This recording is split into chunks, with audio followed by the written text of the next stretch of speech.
प्यारे दोस्तों, अस्सलाम वालेकुम। दावत इस्लामी के एक किताब जो कि जन्नती जेवर है, उस किताब में लिखी हुई कुछ मालूमात और कुछ अच्छे अल्फाज मैं आप तक पहुंचाने की कोशिश करता हूं। तो आइए मुलाहिज़ा फरमाइए। उन्वान है मामलात ना हो अगर दुरुस्त इंसानों के तो जानवर से भी बदतर है आदमी की हयात। औरत क्या है? औरत खुदा की बड़ी बड़ी नेमतों में से एक बहुत बड़ी नेमत है। औरत दुनिया की आबादकारी और दीनकारी में मर्दों के साथ तकरीबन बराबर की शरीक है। औरत और मर्द के दिल का सुकून, रूह की राहत, जेहन का तबलीतिन, बदन का चैन है। औरत दुनिया के खूबसूरत चेहरे की एक आँख है। अगर औरत ना होती तो दुनिया की सूरत कानी होती। औरत आदम अलैहिस्सलाम व हजरत हव्वा अलैहिस्सलाम के सिवा तमाम इंसानों की माँ है, इसलिए वो बस सब के लिए काबिले एहतराम है। औरत का वजूद इंसानी तमद्दुन के लिए बेहद ज़रूरी है। अगर औरत ना होती तो मर्दों की ज़िंदगी जंगली जानवरों से बदतर होती। औरत बचपन में भाई बहनों से बहुत मोहब्बत करती, शादी के बाद शौहर से मोहब्बत करती है, माँ बनकर अपनी औलाद से मोहब्बत करती है। इसलिए औरत दुनिया में प्यार व मोहब्बत का एक ताजमहल है। औरत इस्लाम से पहले औरतों का हाल बहुत ख़राब था। दुनिया में औरतों की कोई इज्जत व मुआत ही नहीं थी। मर्दों की नज़र में इससे ज़्यादा औरतों की कोई हैसियत ही नहीं थी कि वो मर्दों की नफसानी ख्वाहिश पूरी करने का एक खिलौना थी। औरतें रात दिन मर्दों की किस्म की खिदमत करती है और तरह तरह के कामों से ये यहाँ तक कि दूसरों को मेहनत मजदूरी करके वो जो कुछ कमाती थी वो वही मर्दों को दे दिया करती थी। मगर जालिम मर्द फिर भी इन औरतों को कोई कद्र नहीं करते थे, बल्कि जानवरों की तरह इनको मारते पीटते थे। जरा जरा सी बात पर औरतों के कान, नाक वगैरह काट लिए जाते थे और कभी कत्ल भी कर डालते थे। अरब के लोग लड़कियों को जिंदा दफन कर दिए करते थे। बाप के मरने के बाद उसके लड़के जिस तरह बाप की जायदाद और तमाम सामान के मालिक हो जाया करते थे, उसी तरह अपने बाप की बीवियों के मालिक बन जाया करते थे और इन औरतों को ज़बरदस्ती लौंडिया बनाकर रख लिया करते थे। औरतों को ना के माँ बाप, भाई बहन या शौहर की मीरास में कोई हिस्सा नहीं मिलता था। ना औरतें किसी की मालकिन हुआ करती थी। अरब के बावाज कबीले में से ये जालिमाना दस्तूर था कि वो बेवा को जाने के बाद औरतों को घर से बाहर निकालकर एक छोटे से तंगो तरीफ झोपड़े में 1 साल तक कैद रखा जाता था। वो झोपड़े से बाहर नहीं निकल सकती थी, ना गुस्ल करती थी, ना कपड़े बदल सकती थी। खाना पानी और अपनी सारी ज़रूरतों इसी झोपड़ी में ही पूरी करती थी। बहुत सी औरतें तो घुट घुट कर मर जाती थी और जो जिंदा बच जाती थी तो 1 साल के बाद इनके आंचल में ऊँट की मेंगानियाँ डाल दी जाती थी और इनको मजबूर किया जाता था कि वो किसी जानवर के बदन से अपने बदन को रगड़ते हुए फिर सारे शहर का इसी गंदे लिबास में चक्कर लगाए और इधर उधर ऊँट की मेंगानियाँ फेंकती हुई चलती रहे। ये इस बात का ऐलान होता था कि इन औरतों की इद्दत ख़त्म हो गई। इसी वजह से दूसरी भी तरह तरह की खराब और तकलीफ़ देह रस्में थी जो गरीब औरतों के लिए मुसीबतों और बलाओं का पहाड़ बनी हुई थी, और बेचारी मुसीबत की मारी औरतें घुट घुट कर और रो रो कर अपनी ज़िंदगी के दिन गुजारती रहती थी। हिंदुस्तान में तो बेवा औरतों के साथ ऐसे ऐसे दर्दनाक जालिमाना सुलूक किए जाते थे कि जिनके सोच सोच कर कलेजा मुंह को आ जाता है। हिंदू धर्म में हर औरत के लिए फ़र्ज था कि वो ज़िंदगी भर किस्म किस्म की खिदमतें करके पति पूजा शौहर की पूजा करती रहे, और शौहर की मौत के बाद उसकी चिता की आग के शोलों पर भी जिंदा लेट जाए, सती हो जाए, यानी कि शौहर की लाश के साथ जिंदा औरत भी जला दिए जाते थे और जलकर राख हो जाए। गरज पूरी दुनिया में बेरहूम और जालिम मर्द औरतों पर ऐसे ऐसे जुल्मों सितम के पहाड़ तोड़ते थे कि इन जुल्मों की दास्तान सुनकर एक दर्दमंद इंसान के सीने में रंजो गम के दिल टुकड़े टुकड़े हो जाता था।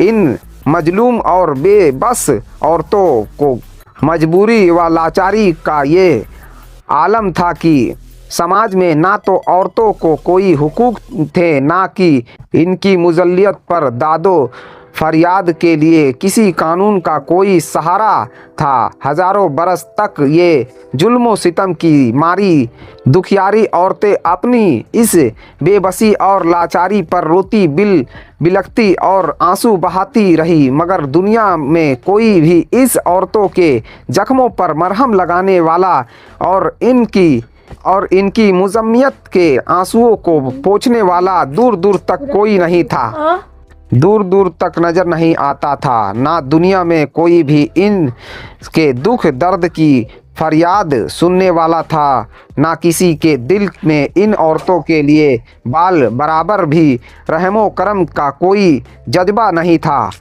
औरतों के इस हाले जर का इंसानियत रंजो गम से बेचैन और बेकरार थी, मगर इसके लिए इसके सिवा कोई चराए कार नहीं था कि वो रहमते खुदामंदी का इंतज़ार करे कि अर्रहमानिर्रहीम गैब से कोई ऐसा सामान पैदा फरमा दे कि अचानक सारी दुनिया में एक अनोखा इनकलाब नमूदार हो जाए और लाचार औरतों का सारा दुख दर्द दूर हो जाए, इनका बेड़ा पार हो जाए।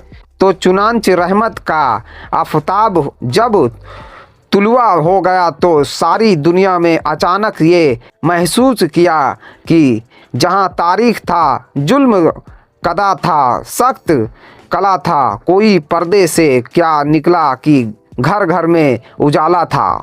औरत इस्लाम के बाद जब हमारे रसूले रहमत हजरत मोहम्मद सल्लल्लाहु अलैहि वसल्लम खुदा की तरफ से दीन इस्लाम लेकर तशरीफ़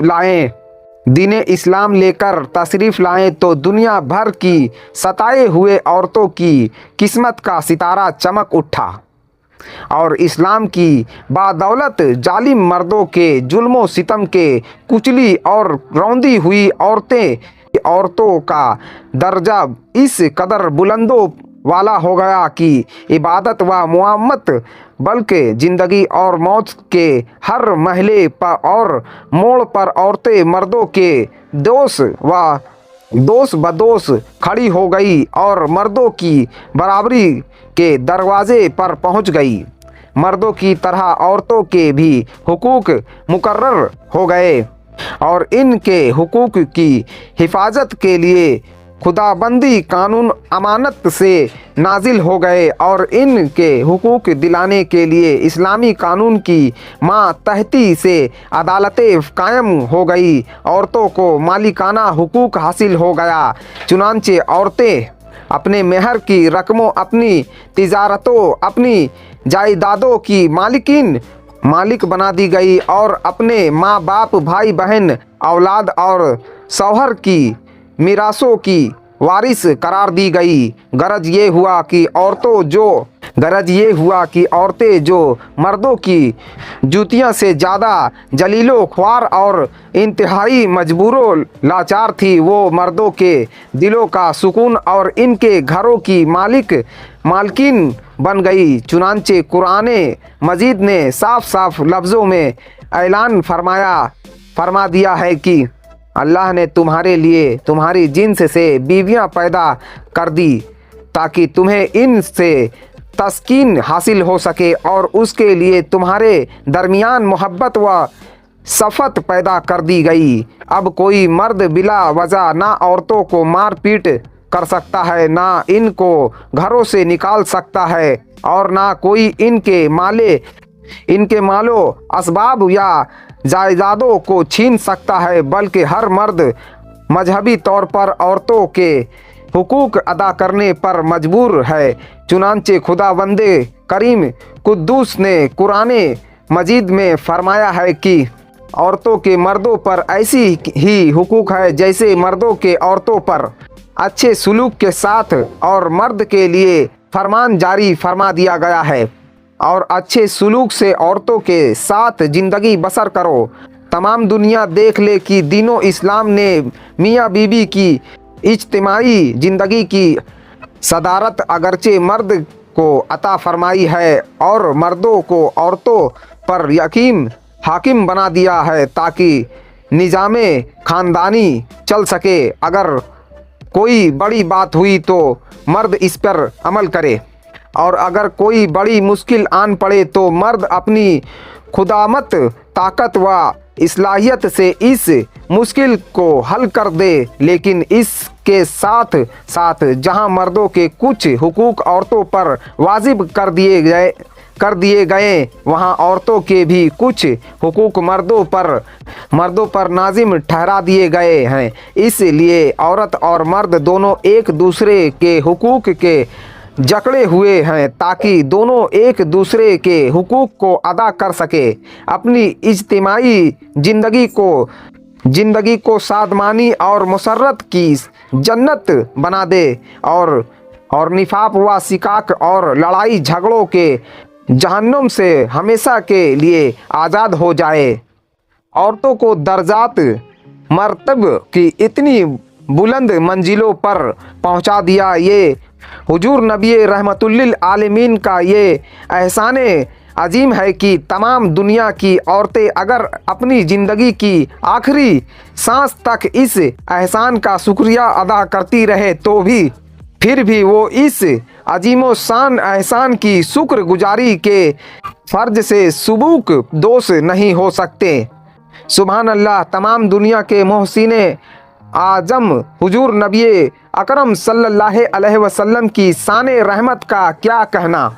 वो नबियों में रहमत का लफ्ज़ पाने वाला, मुरादे गरीबों की बार लाने वाला, मुसीबतें में गैरों के काम आने वाला, वो अपने पराये का गम खाने वाला, फ़कीरों का मावा, जड़फों का मालजा, यतीमों का वाली, गुलामों का मौला।